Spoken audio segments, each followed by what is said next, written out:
So, ayun, kakaiba talaga tong pregnancy na to kasi hindi ko naranasan ever to sa dalawang anak ko. Mas madali akong mapagod ngayon, mas antukin ako, mas nangangalay ako, mas sumasakit yung likod ko. It's really because of my age. Malalaman mo daw na tama yung exercise para sa'yo na buntis kapag yung isang sentence ay nasasabi mo nang hindi ka nahihirapan or hinihingal. Pinag-uusapan namin ng asawa ko na kung di ako magpapatali, siyang magpapatali. Example is, Kunwari ikaw, sir, mag-decide ka mag-asawa ulit, tapos gusto mo magkaanak ulit sa iba.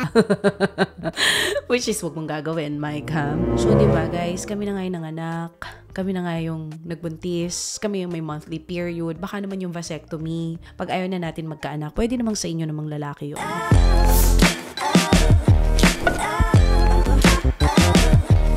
Okay, can I check your eyes? Tita Doc will just see your eyes. Eyes mo na. No, look at Tita Doc. Okay. Good job. How about your nose? Remember the last time Tita Doc checked? Everything. No injection at all. How about Lexi's ears? Let's check Lexi's ears. Thank you, Lexi. Your mouth. Open your mouth. There. Thank you. Wala naman. Medyo mapula-pula lang. Daddy, your turn. Good job, Daddy. Wow. Can you copy Daddy? How about Lexi? How about Lexi? Let's see nga. Good job. Inhale. Can you see? Inhale. Wow. Great job. One more.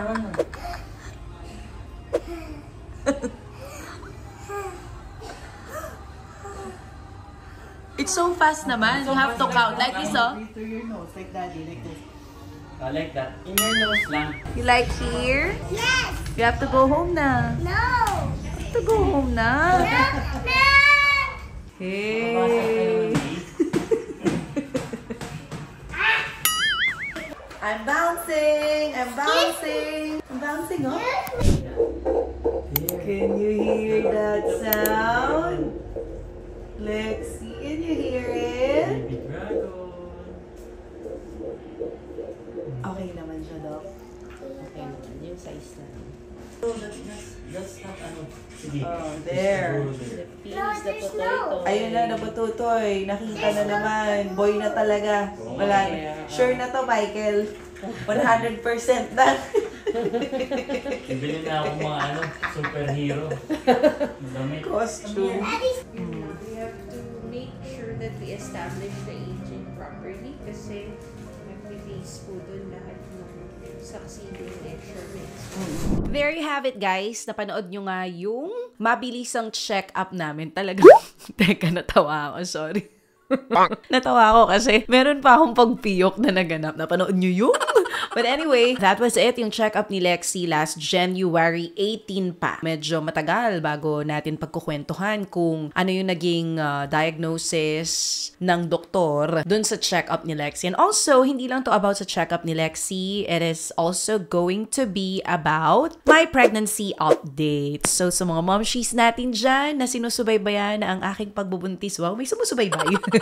Eto na yun, guys. Eto na yun. Magkakwentuhan tayo. Anyway, unahin muna natin yung kay Lexi because it's going to be super mabilis lang bago yung tungkol sa aking pregnancy update. Last January 18 nga, as I've said earlier, nagpunta kami ng pedia ni Lexi kay Dr. Leilani Gonzalez ng Camillus Clinic. Galing na kami sa kanya before pa, siguro mga December din yon, mga 3 weeks before January 18 kasi merong ubo si Lexi na hindi nawawala. Tapos yung ubo niya, super weird. May oras lang and hindi everyday. Sometimes di siya mag-uubuhin ngayon, tapos uubuhin na naman siya bukas. May mga pagkakataon sa umaga lang siya inuubo, tapos meron naman sa gabi, meron naman sa tanghali lang. Pero madalas, ang ubo niya is umaga or sometimes gabi. Nung una kaming pumunta doon 3 weeks ago, nagreseta ng gamot si Doc kasi parang ang unang nireseta niya is para sa ubo kasi akala siguro ni Doc ay normal na ubo lang. Pero super tagal na kasi noon. Kumbaga bago pa kami nagpunta kay Doc, nung December. Nagpa-check up na rin kami sa kanya, I think October, kung di ako nagkakamali, or magkausap na kami lagi. Nagkukwento ko sa kanya na, Doc, I feel like ang tagal na nung ubo ni Lexi and hindi siya nawawala. So, pabalik-balik siya. Mabuti na lang super strong nung bata. Kahit na may mga pag-ubong nagaganap, alam nyo yun, hindi naman nagkakaproblema, hindi nilalagnat. So, ubo lang. Walang lagnat, walang sipon, walang kahit ano. Kaya, nagkaroon kami ng assumption ng asawa ko na baka hindi na lang ito basta ubo. Baka ito ay either may allergy siya or baka may hika siya. If you guys don't know, for sure you guys don't know, no? Paano nyo naman malalaman yun? Sa side ko, may lahi kami na may asthma. So ako, meron akong skin asthma and then yung brother ko, meron din. Tapos sa side naman nila Mike, yung ate niya, merong asthma. As in asthma talaga, hindi skin asthma. So nung nagkwento ako nun kay Doc, nung last time na nandun kami, nung January 18, sinasabi niya sa akin, there's really a possibility na baka may asthma yung bata. So nag-prescribe na siya ng nebulizer for Lexi. Kasi before, ninenebulize na namin siya, pero parang water lang yun nandun. Parang yung asawa ko mismo, bilang nurse siya, may mga alam siya sa mga ganon. So dahil parang nafe-feel ng asawa ko na hindi lang siya normal na ubo, kahit na wala pang prescription nun ng doktor, ninenebulize niya yung bata. Kasi may nebulizer naman kami talaga dito. Tapos, parang tubig lang yung nakalagay, basta lang may usok na lumalabas. Basta guminhawa lang yung pakiramdam ng bata. Pero, yun nga, after ng check-up namin kay Doc, finally, nag-prescribe na si Doc. Nasubukan namin na mag-nebulize, baka sakaling mas umayos yung ubo at baka nga mawala yung ubo ng bata. Tapos nag-prescribe siya ng bagong medicine kasi parang hindi gumagana yung old medicine na prescribe niya kay Lexi. And then, nag-prescribe din siya ng bagong gamot sa sipon. So, for that 7 days or 5 days, I think, ang daming tinitake na gamot ni Lexi. Meron sa ubo, meron sa sipon. Tapos nag-prescribe din si Doc kasi nagsabi ako sa kanya na, Doc, meron bang pwedeng inumin si Lexi para mas ganahan siya sa pagkain? So, may prescribe siya. Hindi ko na sasabihin ko ano yung mga gamot na prescribe ni Doc, but I can definitely say na effective lahat tong mga prescribe niya sa amin itong huli. So, if you wanna know, pwede niyo ako i-PM, pero actually, ayoko ibigay kasi it's better if you'll consult yung pedia ng anak nyo. Hindi pwedeng kung ano yung pwede kay Lexi na gamot, yun din yung papainom nyo sa mga anak nyo. That's why I really don't wanna say kung ano yung mga gamot na binigay sa amin. Pero kung makalit kayo, sige, mag-PM kayo sa akin. Pag di ako busy mga mom, sure, replyan ko kayo. So, yun nga, itong vitamins na binigay ni Doc, super duper effective kasi after 3 days, napansin ko, lumakas kumain yung anak ko. Bago pa ibigay ni Doc yun, tinanong ko siya, sabi ko, Doc, effective kaya yan? Sabi niya, effective yan, yung mga bata mismo ang naghahanap ng pagkain. Tapos alam niyo, ganun yung nangyari kay Lexi. As in, naghahagilap siya ng mga pagkain sa pantry namin or sa cabinet namin, sa food cabinet namin. Siya na yung kumukuha. As in, super lakas niyang kumain ngayon. Tapos before, sobrang tagal niyang pakainin, pero ngayon, pag gusto niya yung food, mas mabilis na siya kumain. So, super effective yung vitamins, gumanda at bumigat ulit si Lexi ngayon. Tapos, effective din yung prescribed na gamot sa sipon. Parang after 2 days lang nawala yung sipon ni Lexi. And then, yung sa ubo, finally, a week after nung natapos niya na yung medicine niya na yon, napansin namin na yung ubo niya hindi nakagaya ng dati. For 3 straight days now, simula nung nagpa-check up kami, 3 araw na magkakasunod, hindi na inuubo yung bata. Alam niyo yon, parang mas maginhawa yung pakiramdam niya ngayon. Tapos, since tapos na yung 5 days or 7 days na sinabi ni Doc na uminom siya ng gamot, ang sabi ni Doc, ang pwede na lang namin ituloy is yung nebulizer, pero once a day lang, just in case ubuhin siya. So, pag di siya inuubo, hindi kami magne-nebulize. Pero napansin ko talaga, every time after nine-nebulize yung bata, nawawala yung pag-ubo niya. So, I therefore conclude, kami ng asawa ko, na talagang mukhang may asthma yung bata. So, nalungkot ako ng slide kasi syempre, ayaw naman nating nagkakasakit yung mga anak natin. Pero yung mga ganitong klase naman ng sakit, naniniwala ako na habang lumalaki yung bata, ano yan parang no-overcome nila yung mga ganyang klase ng sakit. So, I do hope pag tumanda na siya, pagka nagkaedad-edad na siya ng konti, mawala na totally itong asthma niya. Kasi napansin talaga namin na hindi to ano lang ubo lang hindi to normal na ubo lang. Kasi, kunwari, napawisan siya or tumakbo siya, napagod siya ng husto, uubuhin na siya. Tapos, pag tumatawa siya ng sobra or pag umiiyak siya ng sobra, pag super high ng emotions niya, a few minutes after, uubuhin na siya ng sobra. So, di ba, hindi naman yung normal na ubo lang. Kumbaga, merong mga nagte-trigger kung bakit siya inuubo. So, I'm just happy na naging effective yung check-up namin kay Doc last time. Lexi's doing good now. Sana magtuloy-tuloy. Mawala na talaga yung ubo niya or hika niya, kung ano man yan, or asthma niya. If ganito po yung mga anak nyo, kapareho ng mga symptoms na meron yung anak ko, it's really best to go to your pedia agad. Puntahan nyo agad yung doktor ng anak nyo or pumunta kayo sa pinakamalapit na health center. Huwag magsa-self-medicate. 'Di ba? Kasi hindi talaga natin alam tong mga bagay-bagay na to kung ano yung sakit nila. Mas magandang ma-check sila ng doktor at yung mga doktor ang magbibigay ng tamang gamot para sa mga anak natin. So yon. Moving forward, ngayon naman, nung araw ding yon, nagpa-check na rin kami sa OB dun sa Camillus. Pero just yesterday, it was January 30, kasi Emma's filming this January 31 ngayon. So January 30 kahapon, nagpunta naman kami sa Hello Baby kasi minit namin yung OB na pinakilala sa amin ng aming kaibigan na si Miss Chris of Hello Baby. And sinabi talaga ni Miss Chris na mahusay itong doktor na to and she's really good. At gusto ni Miss Chris na sa kanya ako ipahawak. So, dahil sobrang nagtitiwala kami kay Miss Chris of Hello Baby, nag-decide kami ng asawa ko na sige, magpapalit tayo ng OB.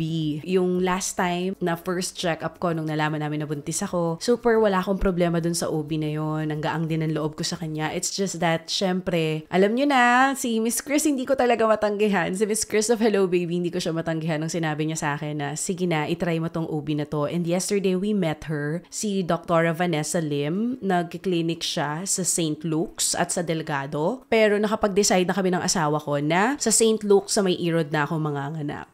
Ang dami naming napag-usapan kahapon, ang dami kong nalaman sa kanya kahapon about everything about my pregnancy. Even yung plano namin ng asawa ko na kung magpapaligate ba ako or kung magpapavasectomy ba siya, halos inabot kami ng 1 oras sa pagkukwentuhan, sa pag-explain niya sa amin ng mga bagay na dapat namin malaman. So, pregnancy update ka tayo bukod sa meron tayong bagong OB and I'm so happy with our new OB. At first, parang pag nakita mo siya, parang mukha siyang masungit or mataray. Pero habang lumilipas yung minuto, yung panahon kahapon, na-realize ko, mabait si Doc and super straightforward niya. Basta, nararamdaman ko na ano talaga siya. Alam mo, she's not after the money. Parang gusto lang niyang mapabuti yung lagay ng kanyang pasyente. And again, I'm gonna say this again, yung last time na OB namin sa Camillus, okay din sana siya. It's just that, syempre, hindi talaga namin matanggihan si Miss Chris of Hello Baby. So, ngayon, dito na kami sa bago kong OB. Paulit-ulit ako, pang ilang beses ko na yan. At lahat ng mga questions ko about my back pain, about my migraine, lahat ng mga nararanasan ko sa aking pregnancy ngayon, kinuwento ko sa kanya lahat kahapon and nasagot niya, guys. So, isa-isahin natin yung mga nangyayari sa akin now that I am on my 18 weeks and 4 days na ako ngayon. Kasi kahapon nung nagpa-check up kami, 3 days. Yung migraine ko, so far this week, wala siya. Huli akong na-migraine nung Sunday. Simula Monday hanggang ngayon Wednesday, di pa ako na-migraine ulit. Madalas kasi umaatake ang migraine ko ng tanghali. So, since the start of my pregnancy, hindi morning sickness, kundi afternoon sickness yung nangyayari sa akin. Afternoon and night sickness. Na nagpapasalamat naman ako na ganung oras siya umaatake. Kasi ang oras ng trabaho natin sa radyo ay umaga. So, at least pag umaatake yung migraine ko, nandito na ako sa bahay. So, ayun, kakaiba talaga tong pregnancy na to kasi hindi ko naranasan ever to sa 2 anak ko. So, sabi ni Doc, it really comes with age. So, merong kinalaman din talaga sa age yan. Kung bakit mas madali akong mapagod ngayon, mas antukin ako, mas nangangalay ako, mas sumasakit yung likod ko. It's really because of my age because I'm not getting any younger dahil nung mga panahon na nagbuntis ako kina Lexi at Sab ay batang-bata pa po tayo noon. Ako makabatang-bata naman talaga. So, yon. Yung sakit ng likod ko at balakang ko, nagpa-test na tayo kasi nung una akala namin baka UTI. So, nagpa-test ako. So far, lahat ng mga test ko magaganda. It's all good. Maayos yung di ako high blood. Pasado rin tayo sa diabetes. Pasado meaning wala. Pasado. Meron eh. Wala tayong diabetes. Wala rin tayong UTI. So, I'm just so grateful. Sana magtuloy-tuloy to hanggang sa mga anak ako. Kasi minsan sabi ni Doc, nagbabago daw yan habang papalapit ka na dun sa due date mo. Aside from that, contractions. Minsan nagkakaroon ako ng contraction. This week lang wala. Pero may possibility na baka sa mga kinakain ko kasi bawal na coffee eh. Pero minsan nasusobrahan ako ng kape, mga moms. Hindi ko talaga kaya ng walang kape sa buhay ko. Inalaw ako ni OB, ni Dr. Vanessa Lim ng 1 cup of coffee per day. Pero not more than 1 cup. As in, 1 basong kape lang ang pupwede sa akin per day. So, yung contractions, hindi ko ma-sure kung talagang it's really because of the coffee or I don't know. Ito pa pala, ang isang update. Sa previous pregnancies ko, di ko rin naranasan to. But with this one, para akong senior citizen. Alam niyo yung mga senior citizen, sa gitna ng gabi, nagigising sila. Hindi na sila makakompleto ng 8 hours ng tulog. Dahil ginigising sila para magwiwi. Ganon ako ngayon. Dati dun sa 2 pregnancy ko, never ako nagigising in the middle of the night. But this one, consistent, it's either 2:30 or 3:30 ng madaling araw, gigising talaga ako pag natulog na ako ng 8 p.m. kasi kailangan ko magwiwi. Pero nakakatulog naman ako agad. Meron lang isang beses na parang hindi na ako nakatulog. So, dire-diretso yung araw ko. Pero ngayon talagang pinipilit ko matulog. So, hindi naman bad yon kasi tayo naman mga buntis talagang palaihi tayo ngayon. And na-explain din sa akin ni Doc yun kahapon kung bakit. As in, para kaming nasa science school yesterday sa dami ng in-explain ni Doc. Another thing, yun pala yung tungkol sa UTI kung ba't din ako nagpa-test. Kasi may before, parang bukod sa likod, parang may sumasakit din sa akin sa lower abdomen. So, akala ko talaga UTI. Pero tinanong agad ako ni Doc nung nakwento ko yun sa kanya. Ang tanong niya agad sa akin, nagpipigil ka ba ng ihi? So, hindi na ako nagsinungaling. Kasi pagka doktor ang kausap mo, bawal ka magsinungaling. Sabi ko, yes po, Doc. Huwag kang magpipigil ng ihi kasi yun ang magkakos ng infection. Ako, ever since I was young, buntis man o hindi, talaga nagpipigil ako ng ihi. Tsaka pakiramdam ko minsan sa trabaho. Kasi di ba sa trabaho namin, 4 hours kami ni Sir Ted. Minsan, kasagsagan ng adlib, saka ako maiihi. Syempre, di naman ako pwedeng magsabi na, Sir, naiihi ako, lalabas muna ako habang chumichika kami. So, minsan ang hirap din sa trabaho namin. So, ngayon, after ng mga sinabi ni Doc sa akin talaga kahapon, kanina, ngayong araw na to, kapag naiihi ako, kanina first time, kahit nagsasalita pa si Sir Ted, lumabas talaga ako ng CR. Kasi nga, di ba, hindi po pwede na hindi umihi dahil magkaka-infection, baka mapano si baby. Pero may mga moments talaga minsan sa work namin na hindi ka makakaihi kasi hindi pa tapos ang balita. Di ba, what if sa gitna ng pagbabalita, bigla ka naihi?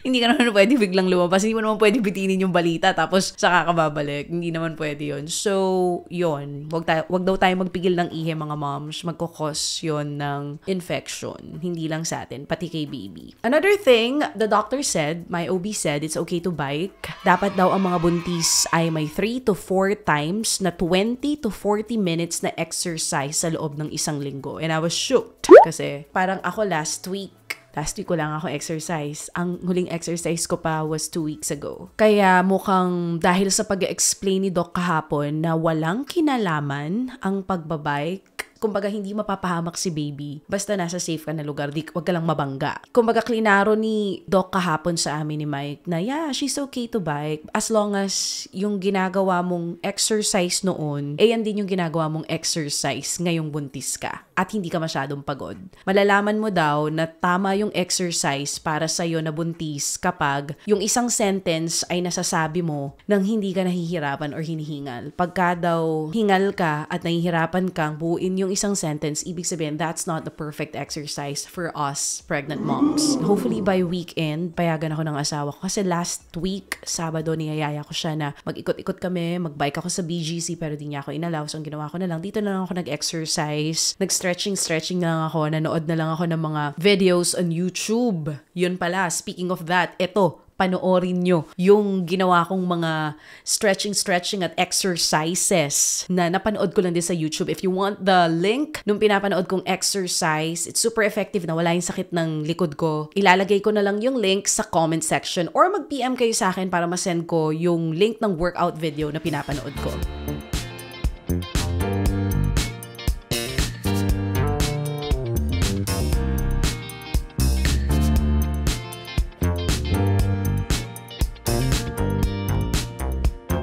Big ka na? Ano yun? Tigasan mo pa. Hindi, baba mo. O, diba? Kailangan talaga tayong mga nanay. Gumagalaw-galaw tayo, mga moms. Hindi pwedeng wala tayong ginagawa. Kasi mas mahirap, mga anak, mas mahirap umire pag hindi ka nag-exercise. At alam nyo ngayon, lagi nilang sinasabi na parang di daw ako masyadong tumataba, lumalaki lang yung tiyan ko. So, nafa-flatter naman tayo pag sinasabi nila yon. Pero kasi di naman ako nagda-diet, tapos di naman ako masyado nagbabike. Hindi na ako nagbabike at all. Hindi ko sure kung maliit yung pregnancy kasi 18 weeks and 4 days pa lang naman. Baka mas lumaki pa siya no, pag mas malapit na yung due date ko. Pero, binabawasan ko rin kasi yung sweets. Before kasi kay Lexi, super addict ko sa milk tea. As in, pinaglihi ko si Lexi sa milk tea. Every single day, nagmi-milk tea ako. Which is bawal para sa ating mga nanay. So, lumaki ng todo si Lexi. 7.1 or 7.2 pounds si Lexi nung nilabas ko siya. So, ayoko na maulit yon. Kaya, nagkakat ako sa sugar. Eto pa pala isa na nakakatawa na shinare sa amin ni Doc. Sabi niya, by the way, sa sexual contact, pwede pa rin kayo mag-sex ng asawa mo. Andun si Mike, habang kinakausap niya kami, pwede pa rin kayo mag-sex, pwede pa rin ng physical contact, as long as magko-condom si Boylet. Na-surprise kaming mag-asawa kasi she was the first OB to tell us that, na kung magsa-sexual contact man, dapat naka-condom. Kasi daw, yung semen ng lalaki ay nakakalambot ng uterus natin. So, ayaw naman natin na mapaanak tayo ng wala sa oras. Kaya kagabi, sinasabi ko kay Mike na, oh love, narinig mo yon, ikaw pa naman yung mahilig. Kung gusto mo, bumili ka ng condom. Ito talaga yung first time na narinig ko yan, ha? Buti na lang, doon sa pregnancy ko kay Lexi, hindi tayo nagkaroon ng problema. Pero dahil alam ko na yan ngayon, na nakakalambot pala ng uterus yung semen, kapag gusto ng asawa ko, hindi talaga ako papayag ng walang condom para safe ako at safe din si baby. Napag-usapan din namin kahapon yung tungkol sa St. Luke's kasi wala akong experience sa St. Luke's kasi wala namang na-hospital sa amin na doon dinala. Sa previous na mga panganganak ko, hindi rin ako doon nanganak. So, if ever matutuloy kami sa St. Luke's, it will be my first na na pag-give birth or panganganak sa St. Luke's. Tapos sabi naman ni Doc, wala siya halos pinagkaiba. Doon sa ospital kung saan ako nanganak before, which is Providence Hospital, sinabi ko yung presyo ng binayaran namin noon nanganak ako. Hindi daw nagkakalayo. Baka mataas lang daw ng konti sa St. Luke's, mataas ng 10 or 20,000. Pero sinasabi ni Doc, may promo daw ngayon ng St. Luke's. This is not a paid ad. Sana nga ilibre nila ako or sana magbigay sila ng discount sa akin. Kasi medyo hesitant ako actually to give birth there. Dahil pag narinig natin yung St. Luke's, alam agad natin mahal. Pero alam nating dekalidad. Pero kasi marami ding ospital dito sa Pilipinas, especially here in Metro Manila, na hindi sing mahal ng St. Luke's, pero maganda. Kasing ganda yung serbisyo. So, ayun. Yun din ang reason kung bakit pag may na-hospital sa family or nung nanganak ako, hindi pumasok sa isip ko ang mag-St. Luke's. But yes, wala kaming choice kasi doon nag-hospital ang aming OB. And naniniwala naman ako doon sa chika niya na same lang. Doon sa binayaran namin sa Providence, yung magiging bill namin dito sa St. Luke's. Eto nga, may promo sila na natuwa ako. Ang promo daw nila ngayon ay, ayan o, sinave ko pa. Ang promo nila ngayon, may libreng baby carrier and stroller pag doon ka nanganak, tapos walang bayad yung rooms. Ang babayaran mo lang is yung mga doctor's fee, tapos yung iba pang mga gamot na kakailanganin sa panganganak. So, dapat mas mura yon kasi 'di ba? Walang bayad ang ang kwarto. Babalitaan ko kayo pag natuloy ako doon kung magkano. Kasi before may ginawa akong vlog na in-indicate ko one by one kung magkano yung total ng nagastos namin sa dating ospital na pinagpaanakan ko. If hindi nyo pa napapanood yun mga moms, lalagay ko rin yung link sa description box ng video na ito. So kahapon, base dun sa chika ni Doc, ito dito sa aking notes here, yung birthing room nila na solo ka, ranging from 18 to 24,000 pesos. Pero merong mas mura na 6,000 pesos lang. Yung birthing room kasi, parang room talaga siya na solo. Yung parang nasa mga ibang bansa, ganun. Meron pa nga sila yung 24,000 pesos yata. Buong pamilya mo pwedeng nandun habang nanganganak ka.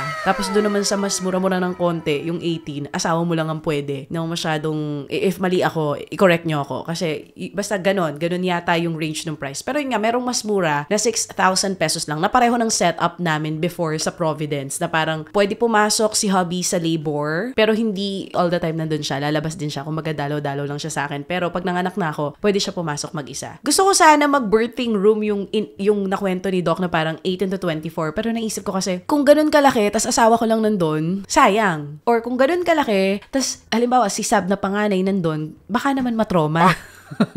Na makikita niya yung nanay niya na ganun pala yung itsura na nanganganak, baka hindi na gustuhin ng anak ko na, di ba, magjowa at mabuntis. So, pag-uusapan namin ng asawa ko, pero ayun, mukhang settled na yung asawa ko na doon na lang sa room na siya lang yung pwede. Doon sa mas mura, syempre. Nabanggit din ni Doc sa akin since sa Delgado, nagpapaanak din siya. Doon daw sa Delgado, 35,000 all in yata, pwede ka na manganak. So, ayan, meron ako mga friends na sa ABS before na dyan nanganak sa Delgado. Pero ang asawa ko, ang gusto, So, sa St. Luke's nga kami. So, mag-iipon tayo para sa pampaanak natin dyan. And ito yung pinaka-nagustuhan ko sa lahat. Before kasi hindi, sa kahit anong pregnancy ko with Lexi or Sab, hindi nangyari to, na magkakaroon ako ng chance na ma-meet yung anesthesiologist ko and yung magiging pedia ni Lexi, yung sasalo sa bata. Kasi before, dun sa previous OB ko, hindi niya na ako pinamit. Pero itong doktor na to, si Dr. Vanessa Lim, sabi niya, gusto niya maging komportable ako at ang asawa ko at gusto niya ma-meet namin kung sino yung mga doktor na makakatrabaho namin. So, magkakaroon ng teleconsult. Mag-meet kami via Zoom nung anesthesiologist na hawak sa akin at nung pedia na hawak kay Lexi. Actually, pinapili niya pa nga ako eh. Sabi niya, anesthesiologist, anong gusto mo? Babae or lalaki? Sabi ko, okay ako kahit anong gender, basta magaling. Tapos pinapili niya ako, pedia, anong gusto mo? Babae or lalaki? Sabi ko, ikaw nang bahala, doc. Basta yung,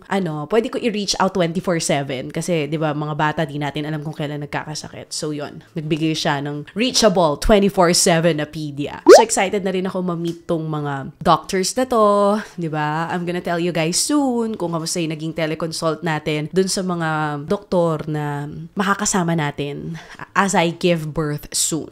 I think nasabi ko na lahat. Ito pa pala. Isa pa sa nagustuhan ko kahapon kay OB is because she's really straightforward. Paulit-ulit niyang sinabi sa amin ng asawa ko na, ako yung OB nyo, pero sa lahat ng procedures na gagawin sa'yo, sa lahat ng mangyayari, pag nanganak ka na, I want all of us to decide. It's not just me who will decide. Ginanon niya talaga kami. Natuwa ako kasi parang, wow. Diba? Parang, ay, nakakatuwa naman yung ganoon. Na parang, hindi lang ako magde-decide. Tayong tatlo magde-decide dito. Parang, kasama ko kayo sa pagde-desisyon. Kasi, diba, hindi ko naman katawan yan. Hindi ko anak yan. So, dapat kayo din magde-decide. And natuwa talaga ako ng sobra dun. She's really professional and she's really, really good in explaining things. Para talaga kaming nag-science class kahapon. Kudos, Dr. Vanessa. Ang dami ko natutunan. Pati yung pagpapavasectomy, ligation, na-explain niya yan yesterday. Pati yung mga contraceptives na available na ngayon. Yung ini-inject. Hindi pala ini-inject. Ano ba yung parang, ano nga tawag doon? Uso daw yun. Hindi injectables yun eh. Natry ko na injectables before. Meron siya sinabi. Yung parang dito nilalagay sa braso. I forgot. And also, napag-usapan din namin yung nilalagay sa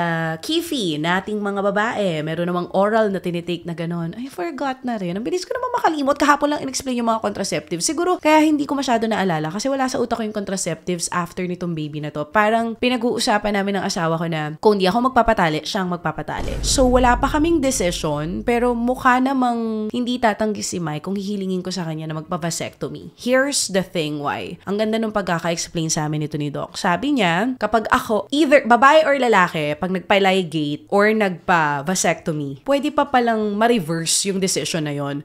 Kunwari, after 5 years, na-realize namin ni Mike, ay, gusto pa pala namin magkaanak. Pwede siya i-reverse. It's just that, kapag ligation, mas mahirap ang reversal. Pag vasectomy, mas mabilis.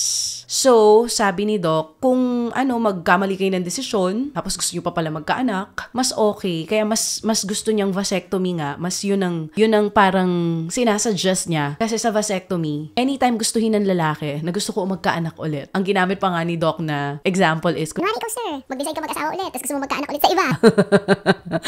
which is, wag mong gagawin, Mike, ha? Sabi niya, pwede ka pa magkaanak ulit. Pwede mo pa reverse yung vasectomy na ginawa natin. So, di ba, ang galing. Tsaka, again, vasectomy is, hindi siya, parang for me, base sa pagkakaintindi ko, mas hindi siya singkomplikado ng ligation. So, di ba, guys, kami na ngayon ng anak, kami na nga yung nagbuntis, kami yung may monthly period, baka naman yung vasectomy, pag ayaw na natin magkaanak, pwede namang sa inyo namang lalaki yon. Hindi naman nakakabawas ng pagkalalaki yon, diba? But then again, kami dalawa ng asawa ko magde-decide. So, I will give that decision very, very, very, very soon. So, ang dami ko na chika, napahaba na naman itong vlog na ito. Thank you so much, guys, for watching this video. If you wanna see my baby bump, bago natin tapusin ang vlog na ito na siya.